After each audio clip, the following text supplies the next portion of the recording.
Точно напладне превозниците со стотици камиони ги блокираа сите гранични премини во знак на револт на одлуката на Европската Унија за ограничување на престојот на возачите на 90 дена во Шенген зоната. 7-дневни протести ќе има и во Србија, Босна и Херцеговина и Црна Гора. За сега е нејасно дали и какви чекори би презела во овој правец Унијата, но дефинитивно ограничувањата во Шенген зоната ќе предизвикаат сериозни последици врз македонската економија. Поддршка на превозниците им даде и министерот Николовски, кој очекува Брисел да ја преиначи одлуката пред истата да стапи во сила на 10 април. На граничниот премин Блаце, Афродита Рамос имаме во живо вестите. Афродита, да чуеме што порача превозниците на почетокот од блокадите. Така е, Борислав, од 10 април започнуваат да функционираат новите правила од ЕС системот, односно системот за влез и излез од Шенген зоната, кој според асоциацијата Макам Транс, која стои позади протестот од македонска страна, жестоко ќе ограничи работата на превозниците, оневозможувајќи им го потребниот престој во Шенген зоната, при тоа директно загрозувајќи им ја и животната екзистенција. Од Макам Транс денеска побара итни решенија.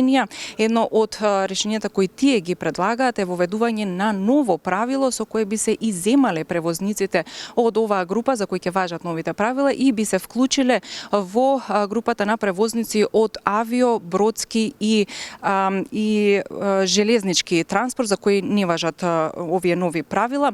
Министерот за транспорт Александар Николовски посочи дека Министерството во моментов работи на 3 возможни решенија, посочи дека засега нема одговор од Европската Унија, но со оглед на сериозните импликации врз регионалната економија, па и европската економија, оптимистичен е дека наскоро од ЕУ ќе имаат слух и за овој проблем на превозниците.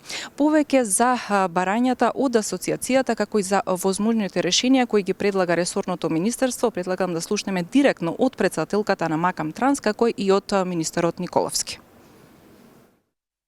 Се протестира затоа што ова правило, кога започна да важи пред 17 години, се однесуваше само на 5-6 држави од Шенген зоната.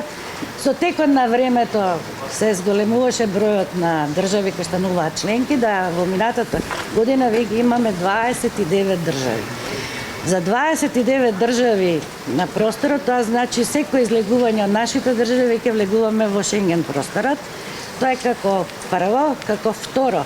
Професијата професионален возач не е турист, не е мигрант, него е работи, вработен е во сопствената држава, возилото е регистрирано во сопствената држава и едноставно може да кажеме дека Европска Унија на овој начин сака да не запре да работиме. Сакаат да покажат превозниците што ќе се случува од 10 април натак.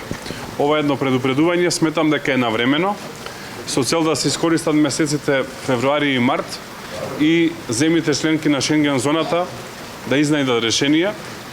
Во принцип има 3 возможни решенија. Првото решение е да се одложи примената на новиот електронски систем за превозниците.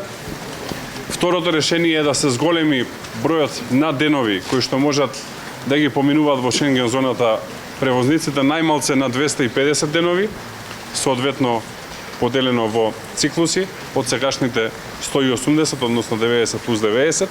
И третото решение е да не се третираат како туристи професионалните возачи и превозници, туку да се третираат онака како што треба, како професионалци, врз основа на тоа или да бидат исклучени од овие правила, или соодветно со работни визи, како што моментов прави само Швајцарија, да тоа се уреди и на тој начин да можат слободно да транзитираат низ земјите кои што се дел од Шенген зоната. Се спротивно од ова, мисламе дека ќе има големи последици и за македонската, и за регионалната, но и за европската економија. Разговаравме и со оние кои седат зад воланите на овие камиони. Зад мене со превозниците, тие посочуваат дека некои од нивните колеги се соочуваат и со притвор во европските земји, па предлагам да ги слушнеме директно и нивните искуства. Колеги како што има во притвор се ставаат како криминалци, по 2 дена држани во притвор, ги враќаат авионски без ствари, без ништо, значи не можат ништо да се земат нивно, така да Тоа не чека сите нас, али како шофери, мислам сме страшно засегнати, не може да мрднеме, со деновите јас сум крај. Загрозени ви? Па да, јас сега и да отидам на Европска унија на граница, ќе ме вратат назад. Најдобар случај. Ги пречекоруваме деновите, значи се случува, одиме, значи нема тука. Ние како да е у 180 дена, ние ги пречекоруваме тие 90 дена. Барем да има некои лестителни, значи погодности, значи барем за нас шоферите што идеме со македонски камиони за Европска унија. Пошто ние идеме нагоре за Европска унија и се враќаме назад у матишна земја. Афродита, еве, ги чувме ставовите на превозниците, но за разлика од нив, од Стопанската комора сметаат дека блокадите нема да донесат решение. Дали стои оваа теза и што точно велат од комората?